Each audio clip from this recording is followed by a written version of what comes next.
Eric, how's it going? How are you doing? I'm I'm good. doing. I'm good. I'm good. Here, sitting in my studio. It's a beautiful shot behind you. Great vantage point. Obviously, you're emblematic of the phrase "No rest for the gifted or the wicked." Yeah, it's this experience in the art world is quite a vivid one, let's say. And yeah, painting is how should I say? It doesn't leave me in peace. That makes sense. That makes sense.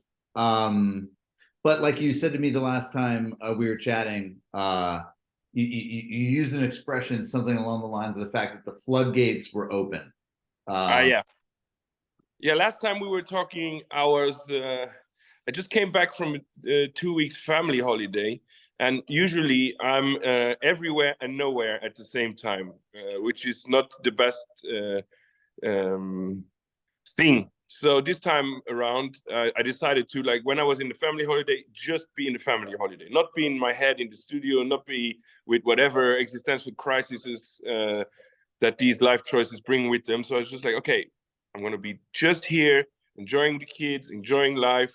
And that's what happened.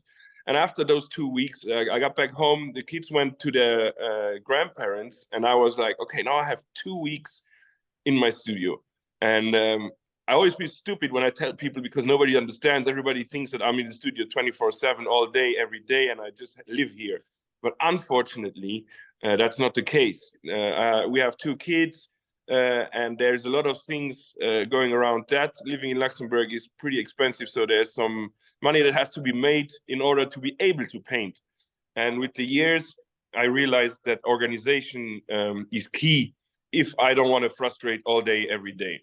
So it was good to be on the holiday and just be on the holiday. And then I was like, okay, now I'm in the studio, and now all gates are opened after 2 days.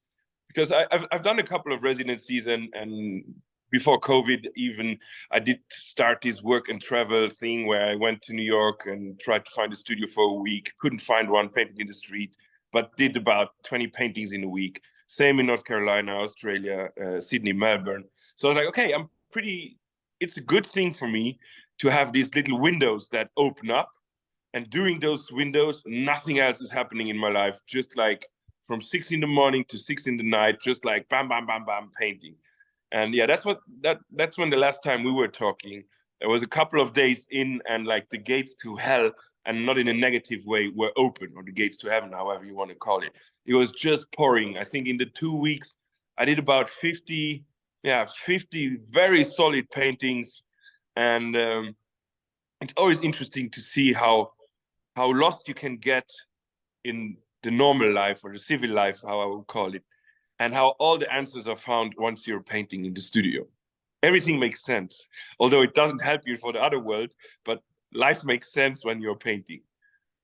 that makes perfect sense. Exactly as you just described it. So thank you. So to sort of walk it back, where are you from? Ah, yeah. So I'm born and bred in Luxembourg, Europe. Um, my grew up most of my time on the farm of my grandparents, and city boy living in the during the week we were in the city, and the weekends and the holidays always at the farm. And it talk about the farm just a little bit because I know that growing up in Luxembourg is a unique thing.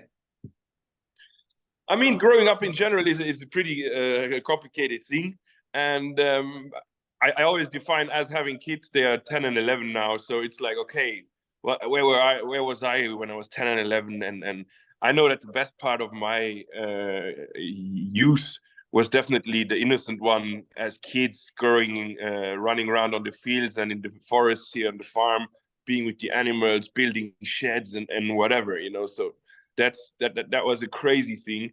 But then on the other hand, I had the opportunity to live in the city, which then has the complete contrast.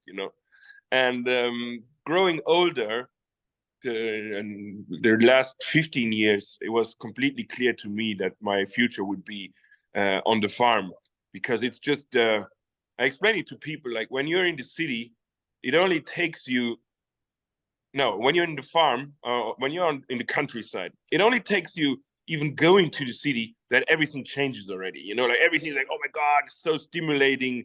The city life, the buildings, the urban landscapes and everything, it kicks in immediately. But when you're from the city and you need to wind down in the countryside, it takes you a couple of days until you really like arrived, you know? So for me, it's like key that I have a good life in, surrounded by nature. And if I need that urban push or that electricity, I just have to go somewhere in a big city and it's there instantly, you know? That makes sense. That makes sense. And historically, you were, let me see if I get this right. Luxembourg founded in 962, correct? Yeah, I think. Something along those lines? Yeah. Invaded by a whole host of everyone. Italians, Portuguese, when did they start to sort of join the party in full force in Luxembourg? So if you go to the ancient history of Luxembourg, it's always like it was a peasant land, you know, and it belonged to this duke and that duke and so on and so on. And then after the independence, Luxembourg pretty much resumed, and Luxembourgish people are going to hate me for this, but we were either farmers or nothing. You know, there's land. You know, there was not really like this 200, 300-year-old bustling city life like you would say in Brussels or whatever. You know. So when the iron industry started at the beginning, end of the last century, end of the century before and beginning of last century, everything's changed, and there was a desperate need of manpower due to this discovery of the iron on the soil. So at the beginning of the 19th century, there was a lot of Italian people coming. In the middle of the 19th century, to the end of the century, came the Portuguese. Then during the Yugoslavian war, a lot of Balkan people came over. So it became like a super mix of different cultures. You know, now Luxembourg is made up of 50% or even 55. I'm not the best in all of those informations, but it's half of the country is immigrants of different backgrounds, you know, so that makes a society that is incredibly rich and diverse. And so also from a just economic perspective, Luxembourg's a bit different today, I would reckon, than the place you grew up in. But I think it's the Luxembourg that is existing now and the Luxembourg that existed, let's say, 150 years ago are like, I would compare it to the growth of Dubai, you know, like in the beginning of the 19th century, there was essentially farmlands and farmers and so on and vast lands, you know, and then due to the iron industry, that changed very rapidly, you know, like all of these factories and the whole iron industry that just like took over. And with that came a lot of people who had to work there. Those people have to live somewhere. So I think I don't want to misspell this again, but I think when I grew up, we were about 200,000 people living here. And now we're heading towards 700,000, you know, so it's like, that's massive, you know. And you see it in the traffic jams every morning because the whole public road system is completely exhausted. So like you said, Luxembourg is very much a place for expats.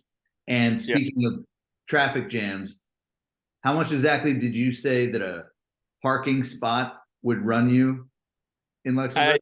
Well, this is the extreme. Of course, you can surely find cheaper parking spaces, but I think a parking space in the city center goes about 200,000, 250,000 euros on the auctions just to have one there. You know, it's pretty ridiculous, and you can rent them for a lot cheaper. But if you want to own one, that's just like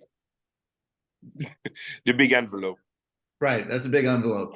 So, I mean, given the evolution, you know, of your hometown, your, so to speak, you know, just describe the art week that's there now and describe what your process is like in terms of getting ready for the art week. I know that you're about to also host a great friend of the program. Shout out David Haynes. Yeah.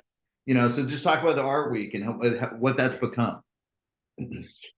Yeah, so as a painter in Luxembourg, there's a couple of museums. There's a handful of serious galleries. So the painter lead or the cultural landscape, in my opinion, for me growing up, was pretty limited. And about 7 years, I think, 5, 7, 6 years ago, they created the Art Week, which is an art fair, basically.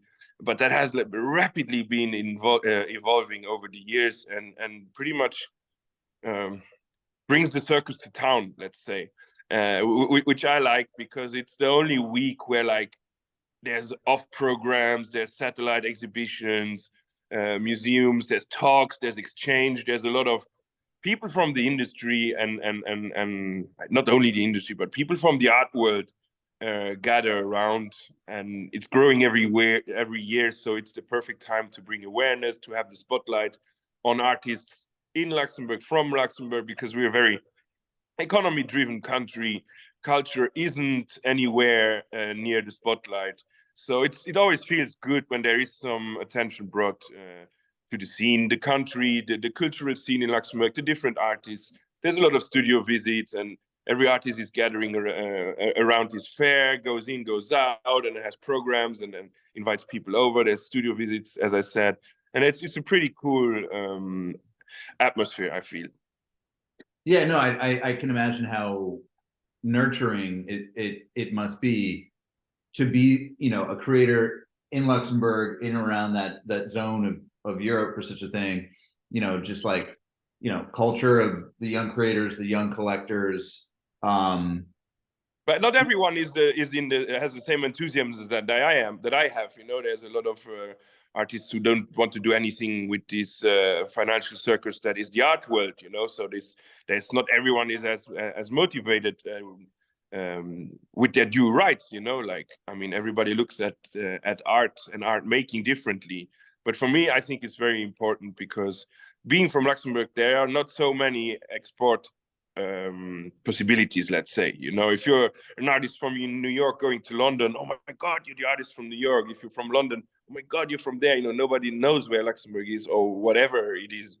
So it's not really the most exportable country doing with art, let's say. There's great hedge funds and startups here, but there's not a lot of artists represented around the world. So for me, it is always important that this grows, that the awareness about Luxembourg grows.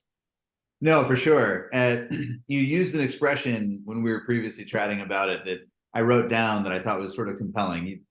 We were talking about, the art fair and just all the stuff that goes on. You mentioned the comment about, it being such a production, of course, because it is now like this kind of very global, happening. And you used the phrase, all the rules versus no rules. I was very motivated that day. Which I liked, because it obviously struck me as something that came from a very genuine place. And I think you do Farmlands Residency, which it doesn't get any more genuine. So how did Farmlands Residency come about? What are all the things that you do with it as a program, especially for times like this? Well, the thing is, I went to Barcelona in 2006 to 2008, lived there, hustled around a bit, lived in Berlin for a couple of summers, and so on and so on. But I never really wanted to leave Luxembourg forever. I like Luxembourg. I like everything about, not everything, but I like a lot of things about it. And then as I said, having kids, it's not going to be, I'm going to leave and then leave everything behind just to chase after a career, which I thought was the only way of doing it, and a lot of frustrations happening there. So at one point, I just said, okay, if I can't get what I need here, maybe I need to bring what I need here, And this goes hand in hand with, how should I say, the cultural ambassadors for Luxembourg outside, which are not really existing, you know.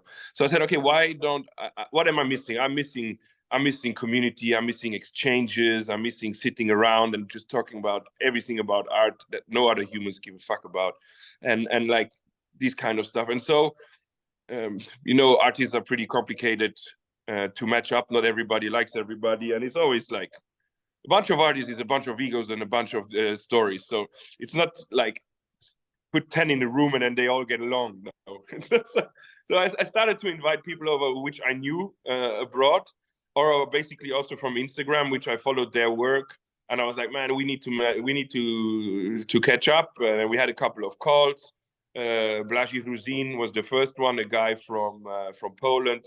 We matched on Instagram. Our works were pretty going in the same direction. We had a lot of exchanges, and I said, you know what, man, just come over. And then he was the first. He came over for a week, and we did a lot of collaborations. So we sat in the studio. We painted on multiple works together, like musicians do during a jam session, you know. And it's obviously not because of the result, you know. It was really just more about, oh man, cool, you know, like the exchange, the verbal exchange, the paint exchange, what happens, action, reaction, learning from this, talking about it. Why did you do it like this? Oh, I thought you were gonna do it. You know, like all of these, like in the momentum, you know, and then you press pause and you can talk about it. These kind of like super valuable exchanges were what I was longing for, you know. And then it happened more and more, just like on a friendly basis, you know. On the other side, also, I live on this beautiful farm that my family owns since after the Second World War. We live in a beautiful house. I was able to build a beautiful big studio on the premises. So I was like, man, I can't just have this all for myself, you know, like. So with my wife, we installed a guest room in the house, and I put a smaller section in the studio where I can put my work in and work whilst the invitee is here painting. So I was like, it's part of sharing, but also like I also want to get something back. It's not that I want, but I also know that I will get something back out of this. So it started like that, and then all of a sudden I'm like, nah, man, this is something, you know. This is something that needs to evolve. This is a possibility to do a lot of stuff, a lot of good, to be a very good ambassador, to create ambassadors that were here. Because when people stay here, it's always a period from 2 to 3 weeks. It's not a 3-6 months period like most of the residencies. Also, that was one of the arguments why I wanted to do it, because having kids who go to school and having a household and doing it, I can't just fuck off to I don't know where for 6 months and doing a residency, you know. Even though that residencies they limit by age, you know, but they indirectly limit by the fact if you have a family where you're not going nowhere, you know. There's no residencies for a month, or pretty rare. And I was like, okay, I'm pretty production orientated. If I go somewhere, I have 10 days, I drain the maximum out of it to get the maximum out of it. And then I was like, okay, let's start with the 2 to 3 weeks. Like we have 2 weeks, and maybe if everything goes well and everything goes magically, we extend to a week. And even with David, we did it for a month, you know. After 3 weeks, we sat down with my wife, and Dave said, okay, I think we need to do a week. Is that okay for everyone here? Because the people, they live in my house, in our house. They eat together with the family. We cook. So it's a very intimate period of time, you know. I'm not just having an open call and then whoever wants to be here can come here, you know. So it's very intimate, let's say, and so the exchanges have to be, how should I say? Yeah, it's not just a residency. Right. No. It's so much more than that. I mean, clearly you're developing a real institution, and you know. Yes, and to cut you there, because then we had an Italian guy called Cosimo Casoni. He was the first one. I said, like, okay, let's make this an official Farmlands Residency. I did the Instagram page. So if you do an Instagram page, you exist. That's right. So it was like, for me, it was not just like friends doing stuff, you know. It was really like, okay, no, let's put this program together seriously. In last year, I invited the Italian guy Cosimo, and then in the spring, and then in the fall, I invited David Haynes for the first time. And I was like, okay, let's do a biannual invitation-only artist residency. And so yeah, now we are going for the future. We are even going ahead where talks about having some funding via private sponsors, but I'm also looking to collaborate with more official instances, which is a bit complicated because we have to really define what we are doing here. It's quite out of the ordinary for institutions to understand, you know, because if you are an artist run thing and you invite other artists, it always have this stamp of, yeah, he's inviting his friends and then they're having a good time, and we're supposed to pay for this, you know. So we're really structuring it now more professionally, and also clearly voicing messages of who we are, what we are doing, in order to expand a bit. Yeah, no, I mean it's very fascinating. Like you were saying, you get a bunch of artists in a room, or athletes or whatever. There's never a guarantee that everyone's going to like each other, and at the same time, there is this creative process, right, where a huge part of that is, like you were saying before, being independent as an artist, but simultaneously that independence flourishes because no person is an island, and that collaboration and all that sort of stuff, produces a net positive. Yeah. I wrote something down about you, that you were always moving to something. You're very destination oriented, even though you're, in, the trappings of your childhood in Luxembourg. You obviously didn't stay there. You spent a lot of time in all these other places. And so when we first connected, I wrote down another quote from you, which is, and you said this on the day that you were very motivated. You said, art is how you get there, Yeah. And it seemed to me that, like, all of your life, that rings very true, from Very being much stuff, basketball, skating, playing the saxophone as a kid. So, like, outline your path to becoming an artist and how you're getting there. That's a tough one. I mean, I was never really good at anything, very moving kid, no concentration. Others would call that all of the popular names nowadays, but I was just like, I had way too much energy and no focus. And then I discovered graffiti, and that was like the first time I felt like, okay, man, I want to do this. This is where I belong. That is what I want to do. I mean, I played music. I was completely crap. I wasn't good at basketball, really. I wasn't good at skating either. But I was like, when I did graffiti, I was like, no, man, I want to do this. And I was really shit for a real long time, But this kind of improvement and satisfaction you get from it, and the confidence you get from it, when you made a sketch and the piece was better than the last one, and the next one was better than the other one. So you could see real evolution, and that was very beneficial to my character. I mean, later on, abstract painting and so on, even more, And it was always quite a hustle because I come from a very strict upbringing in my experience, and so I need to find ways to do and get what I wanted, And with graffiti, I did a lot of commission work. Still do today, a lot of commission work. I was never too cool to do it. I was always loving it, It's always a challenge, and I can grow and I get better, and that is something that in the art world I really felt like, and that's what we had to talk about the first times we were talking to each other. I'm a huge fan of Mike Tyson, and with Gerard, my gallerist, we always had to talk about it. Mike Tyson was born a beast, but he really had to wake up and do all the disciplinary stuff. He had to do all of what he did in order to become the champion he became, And I feel still very strongly about this in arts. I don't want to have a comparison between sports and arts, but I have a comparison with a discipline, And the discipline and action reaction, like, unfortunately, it's not like with sport when if you train 7 days a week, 20 hours, you will be a champion. Unfortunately, the artwork doesn't work like that, you know, which I also had to learn very, very, I don't want to say bitterly, but I like to compare it to sports, but then I had to find out that it's not input, output.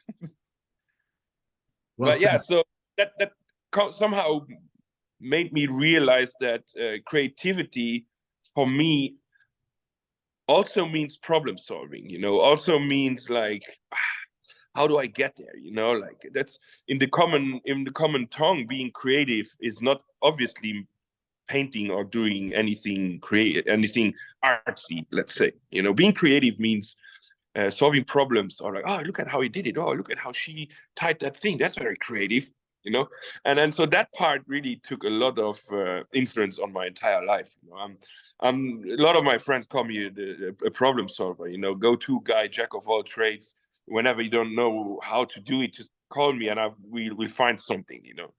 That's the Eric as a person, and both now with a little bit of maturity feel very, very me, you know. Like I can really adhere to the fact that I am this creative person, not only in the studio, you know. We talked about cooking, we talked about all of the other endeavors I'm into. Yeah, no, and I want to jump into the food and beverage aspects of this. But before we go there, like you said about problem solving, you know, you made a comment about how you were able to break the circle of sorts, right? In terms of choosing your own path, you know, and also being kind of inspired by your own father, who chose a path that was not, you know, just outright being a farmer, right? Yeah.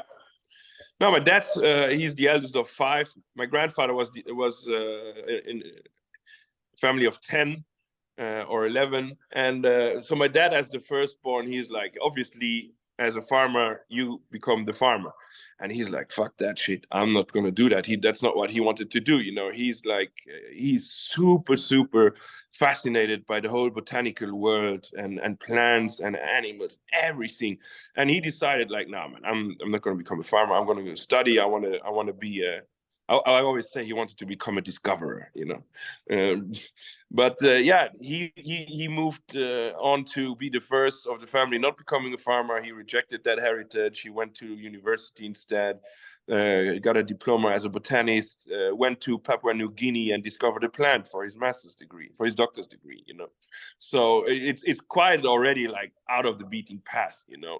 And with there's similar stories with my grandfather. And so for me, it's like growing up with this kind of man, I was like, okay, man, I'm not just gonna be a plumber. Not that there's anything bad in being a plumber, you know, but I had to do something by myself, you know, like, and I was a very rebellious kid, and my teenage years were really horrible for everyone involved, and so yeah. I lost the question now. No. That's all right. You broke the circle in terms of where you were headed with your Yeah, own future, yeah, taking but the steering wheel, so to speak.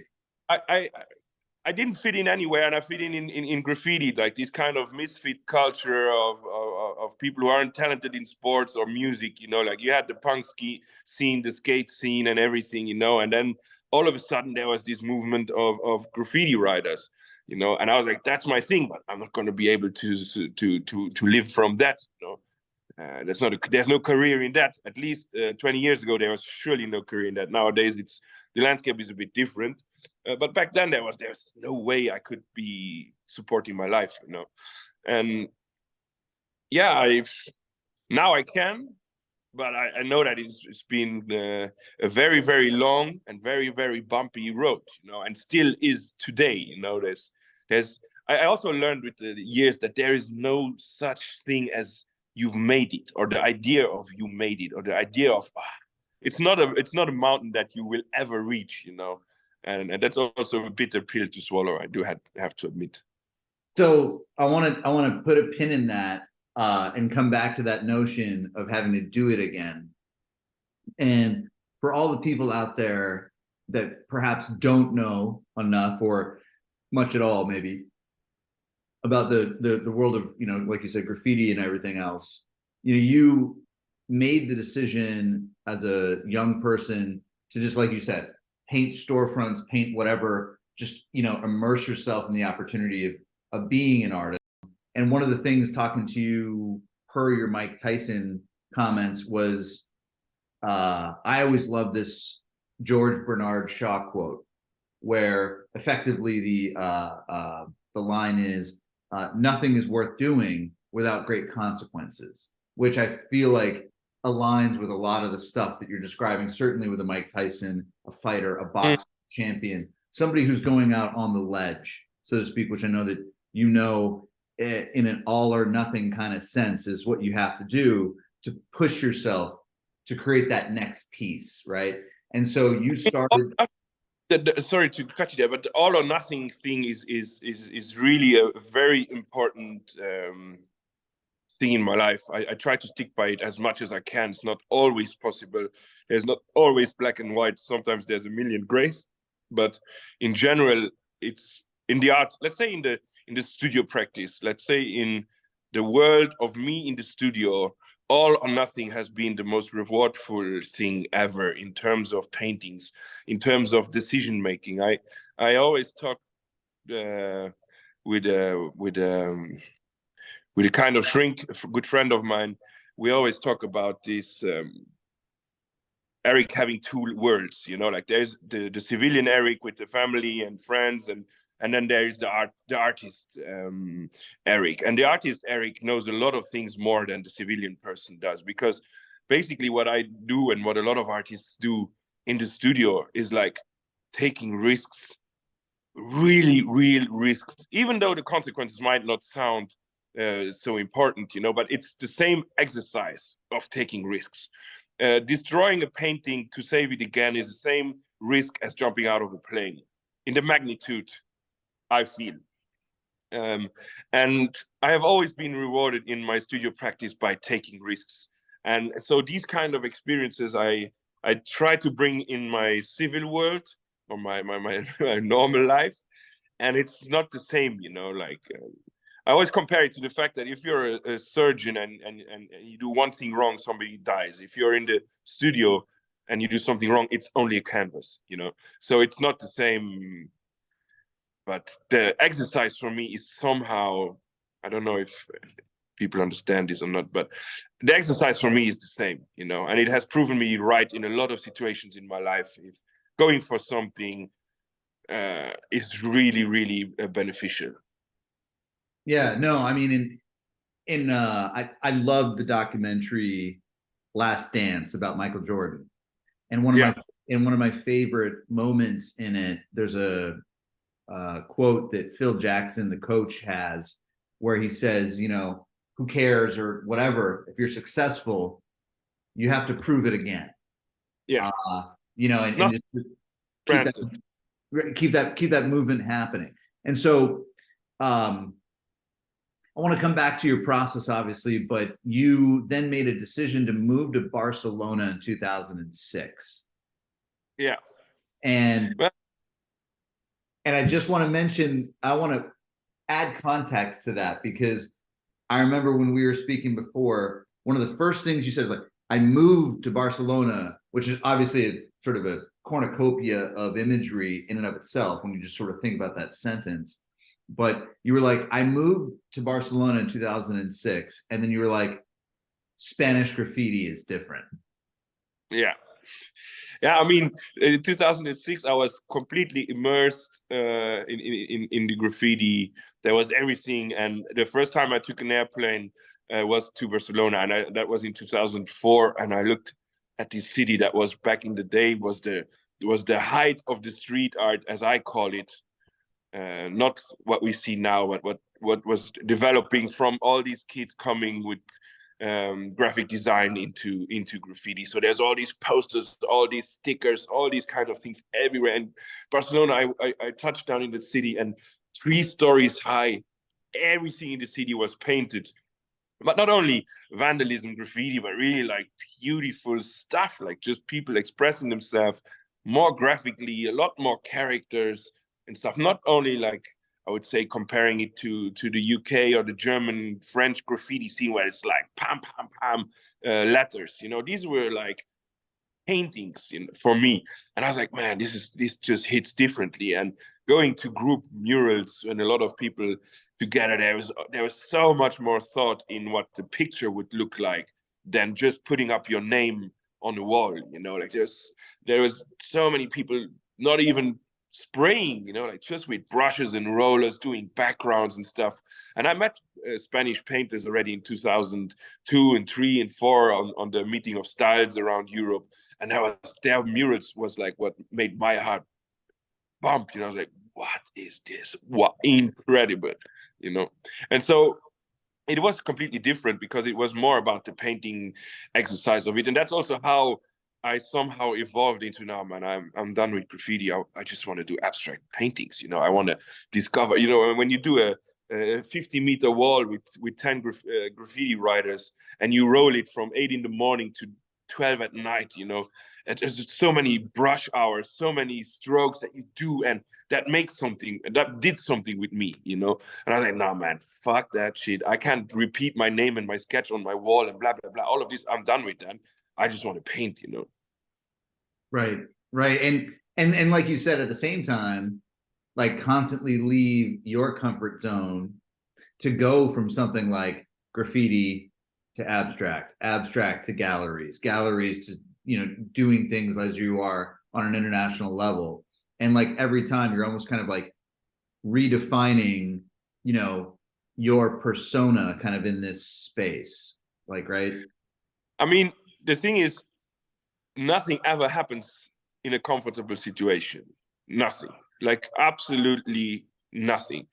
And I learned very early to leave that comfort zone by force, by necessity, by whatever, you know. But this is probably the the lesson that is the most important in life, and surely in my life for me. And I keep telling it my kids, my friends, everybody involved with me, is like, just like, as soon as you spot a comfort zone, you need to leave it. And surely as a creative, you know, and because, and I see it nowadays with friends in the normal life, you know, like people who've had it easy all life long, you know, you don't get happy by that. You need the human body, in my opinion, needs some kind of stress and some kind of confrontation in order to grow, you know. And as a lobster grows out of its shell because it becomes too small and it breaks the shell, and it's very fragile to a certain amount of time until the new shell builds around it, you know. And people are scared to be vulnerable, and people are scared to be in that situation, and that's why a lot of things are like they are. That's really that's really interesting. So you to that extent, you know, you told me that you ultimately define yourself as a hustler, and that, you know, and per your comments about the shell, you know, you've lived this entirely other life in the food and beverage space as well. In fact, I remember when you and I first met, you just sent me, which I, you know, would love to obviously share, publish some of these videos of you cooking, and just like, you know, the sense of, you know, that word visceral. There's a real visceral nature to cooking, and you can sense a real visceral cooking vibe through a visceral cooking video clip or something like that. So, you know, just talk about how that hustler spirit mentality kind of provided a bit of gravity with that world of food and beverage, and how special it is to you, and all the things that you've done in that life as well. I mean, that's a big subject matter, but, you know, let's jump into the food and beverage piece for a second. Yeah, I'd make a little accolade on that one. As kids on the farm, you're not just lying around and playing PlayStation. Obviously, we didn't have PlayStation, that wasn't existing back then. But as I learned driving a car at 14, which in the States is nothing, but in Luxembourg it's 18 when you learn your driving license. We were driving tractors at age 10 with two wagons behind full of hay balls, you know, and we were working early on. So when I got to Barcelona and I didn't have my parents who give me the silver check, I was like, okay, we need to survive here. You know, like I have a student loan that is, if I want to, we could just burn it in the night. You know, so there's other options that have to be there. And I met a graffiti artist back then, an Australian guy called Matt. He's writing under the name Adnet, and we were like, okay, we clicked together, boom, and we're gonna go to the streets and go to the clubs, get flyers and distribute flyers. And you were back then, you got paid 50 cents per person who comes with that flyer, which is obviously a free entrance to a club, to the door. So on good nights you make $75. On horrible nights you make €2.50, you know. But that was what we were living off. And then at one point, because we lived in the city center and rent was astronomically expensive, that wasn't enough. And I was like, okay, let's go to, there was this catering company called Paradise Catering. It was the biggest catering company in Spain. They had over 4,000 waiters working for them. And their system, I thought, was pretty interesting, is that you would send them your availabilities and they sign you up for different events. So I'm available Tuesday, Monday, I have nothing to do. Okay, do you want the early shift, the middle shift, or the ending shift? And I just went like, sign me up for all three of them. So I would start the event at 6 in the morning and come home at 3 in the night, you know. And that made me double the minimum salary of a Spanish person.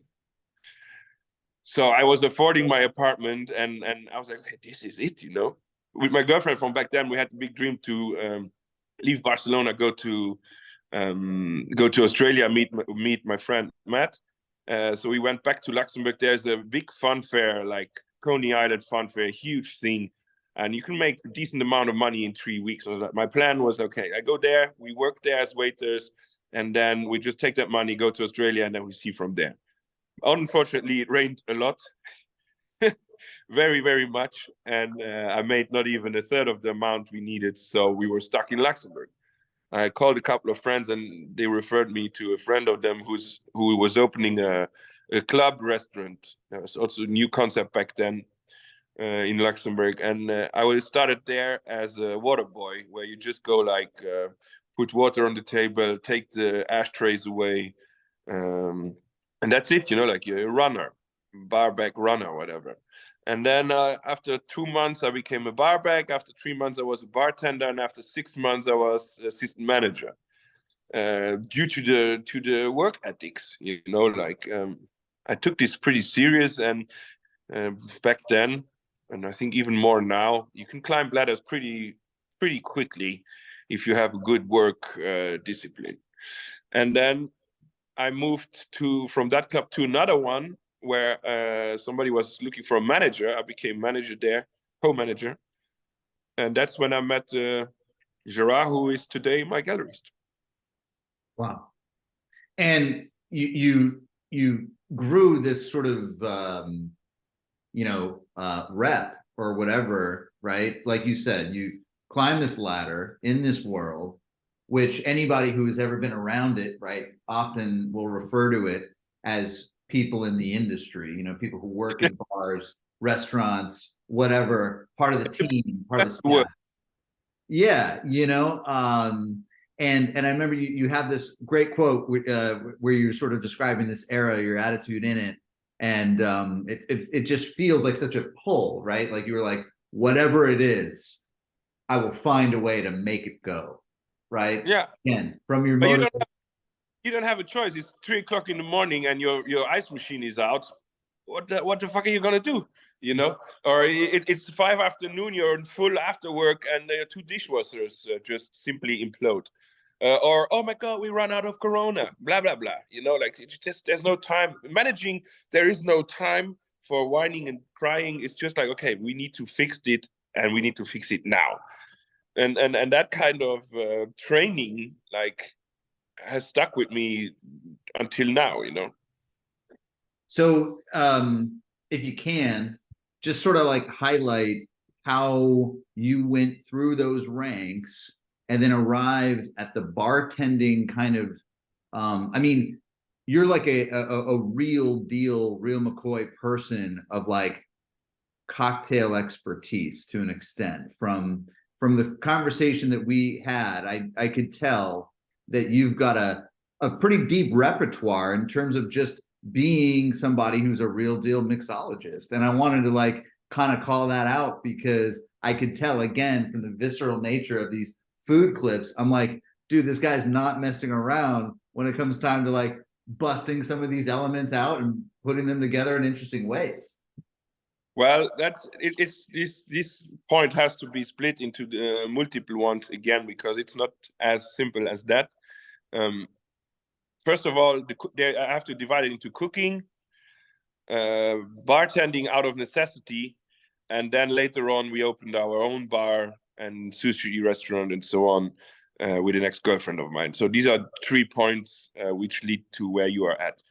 My dad used to teach me how to cook, or not very much teach me, but just like hands-on, peel the tomatoes, wash the salad, do this, do that, you know. So in my house, my dad always cooked, and then obviously I always cook in my house.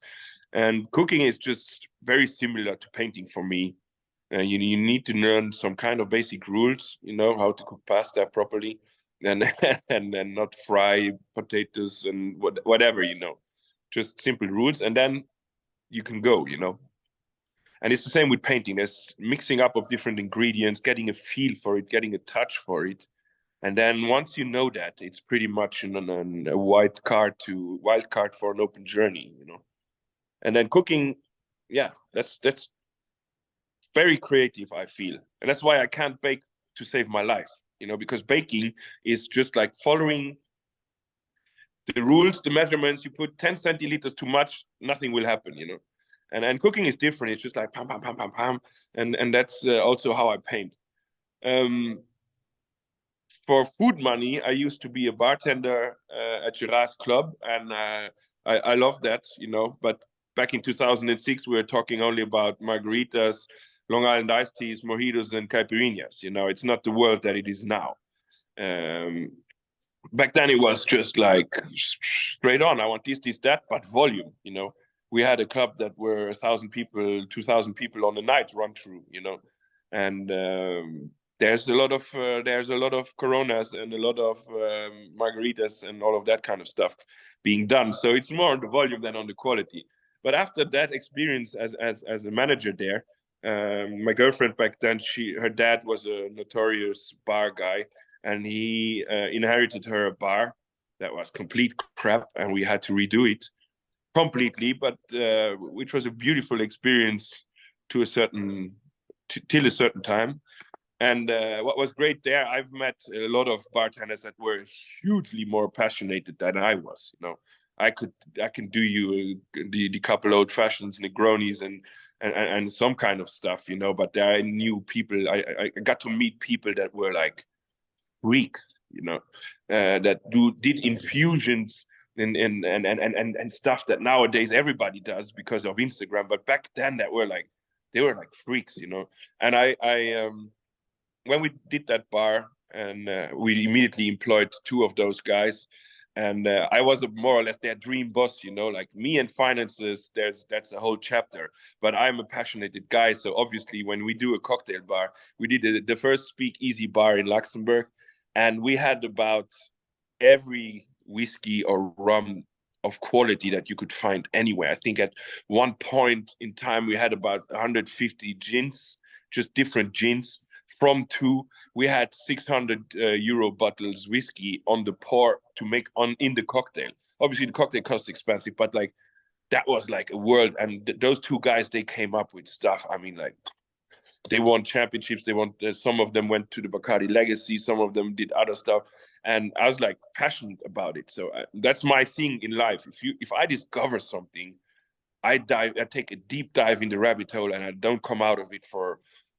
And that has been through my life with everything, you know. Collecting stuff, being passionate about stuff is just something that I love. I live for it. And so back in the days, there was no limits, you know. Like our bar was running bankruptcy, but we had the best cocktails, and it was full every day. But that's the story for itself, you know. And that is like pretty much helped also onto me. Food and drinks are like the most important things in my life, you know. Painting, family, food and drinks, that's everything that exists, you know. I cook every day, twice, and voila, it's, I don't know what to say. No, and you like you said, you don't know what to say. You previously I know, described these things I know, that I know how to say one thing. That's the last one on that. You do really understand people when you see how they are with staff and service people. You really understand a lot about the character and the nature of a human by the way they treat people in the industry, let's say. And I'm not talking about tips. no doubt about it. No, look, anybody who's, like I said, been in that world and around that world, been in that industry, I think can respect and understand the phrase "treat kings like people and people like kings." Oh, that's a good. That's a good one. That's a good one. It's a good one. After Yeah. Write that one down. Um, but utilizing these tools from the bartending game, from the food and beverage world, these are things that are reflective of your passion, frankly, whether it's art or food or family. It's your passion for sharing, yeah, and you describe these things as some of your invisible languages, your love languages. And at the same time, you mentioned, and obviously, just out of curiosity, you mentioned that there was basically just a sign or a chapter that occurred in your life where you knew that it was time to then make another move, make another shift away from the bar club world to basically now do your best entertaining as you now do from home.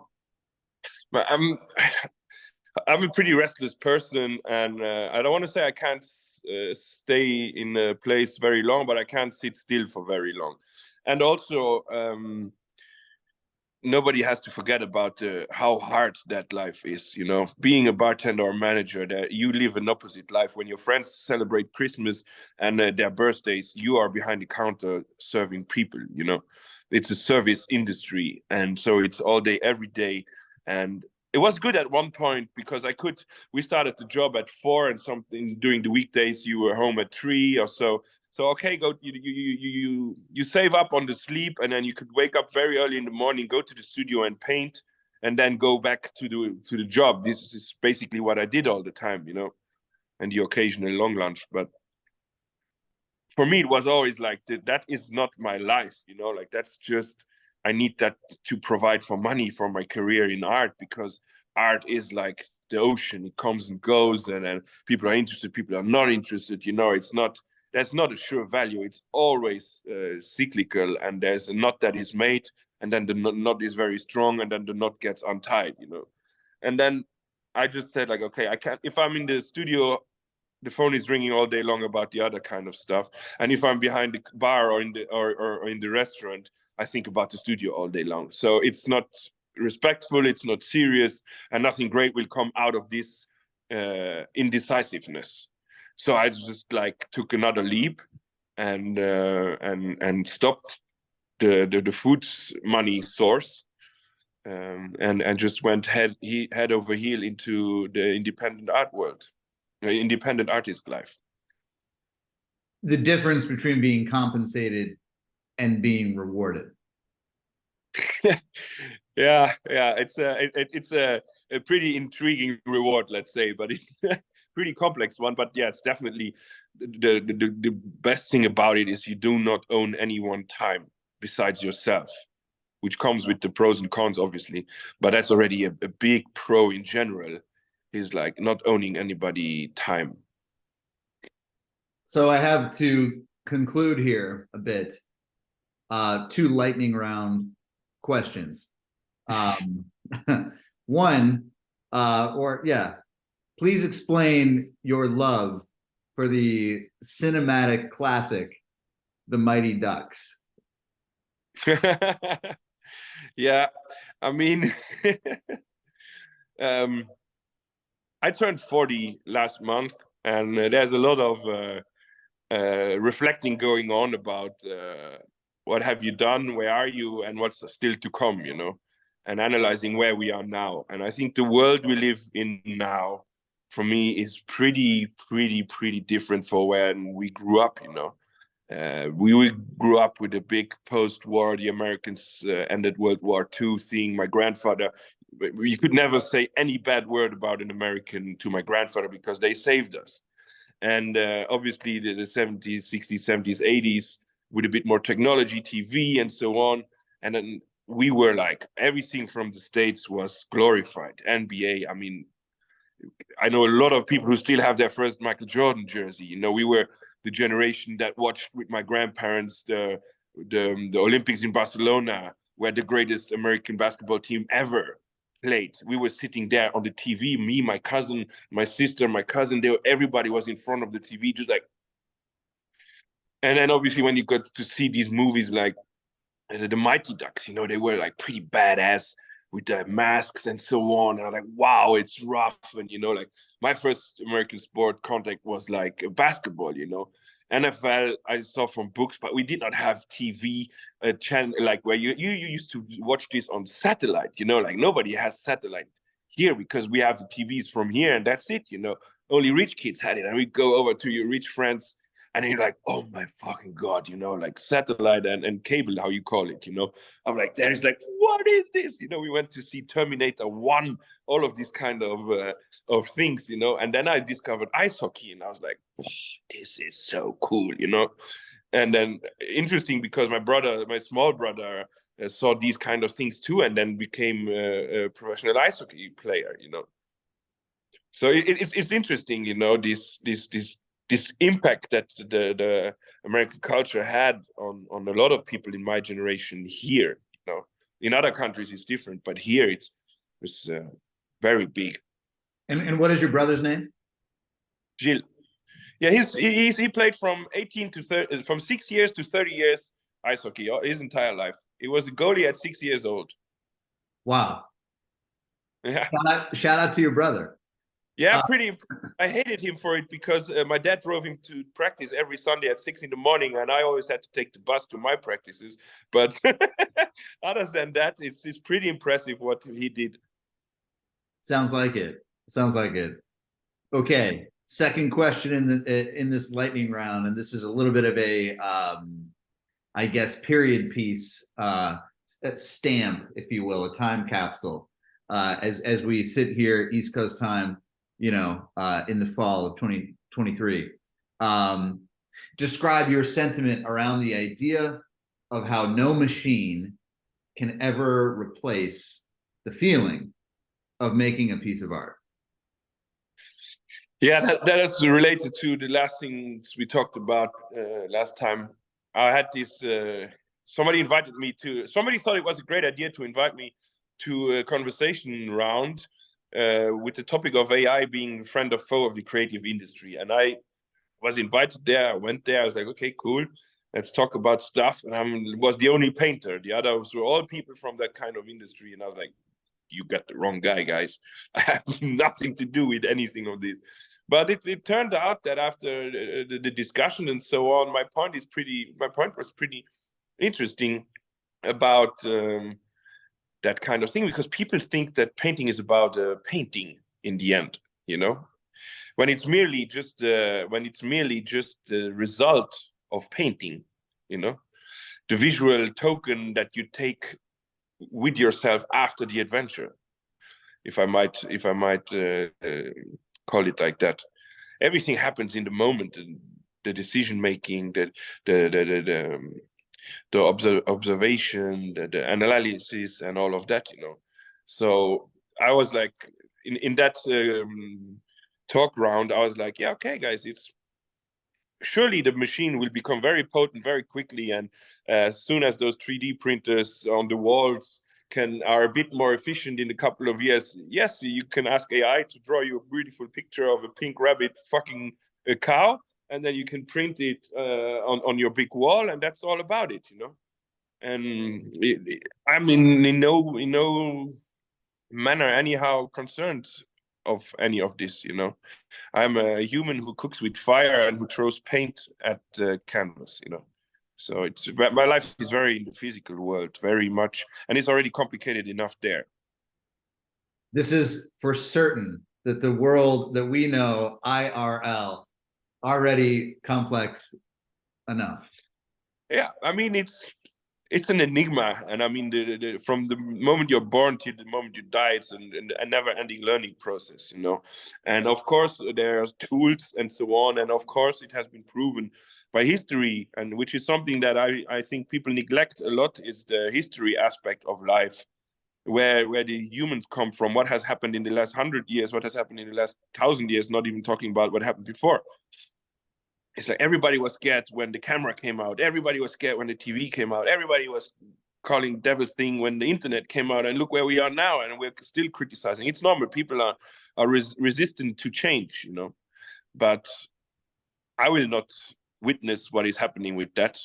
And it's not. It's maybe a selfish point of view, you know. But I don't care what's going on with that in 50 years. I won't be there, you know. And I have pretty much already enough challenges, like you say, in real life. And to figure this out is already a mystery to me. There's surely people better than me in figuring it out, but to me, it's a hard nut. Well said. I like that. Eric, we're going to absolutely stamp it on that note. Yes. I want to let you know how grateful I am for your time and for your energy today, and how much I enjoyed the conversation and preparing really for this conversation, of course. And would love I think to. this is part one, I guess, because once you open that pot, there's a lot of things coming out. Exactly. It's a bouillabaisse, and I would love for us to, run it back, like you said, for part two. Cool. Let's do it. Thank you very much for the opportunity to express myself. I know you made a big commitment by waking up so early to talk to me in a hour, but yeah, thank you very much. I am not a great writer, but I really appreciate the moments I can talk about these kind of things.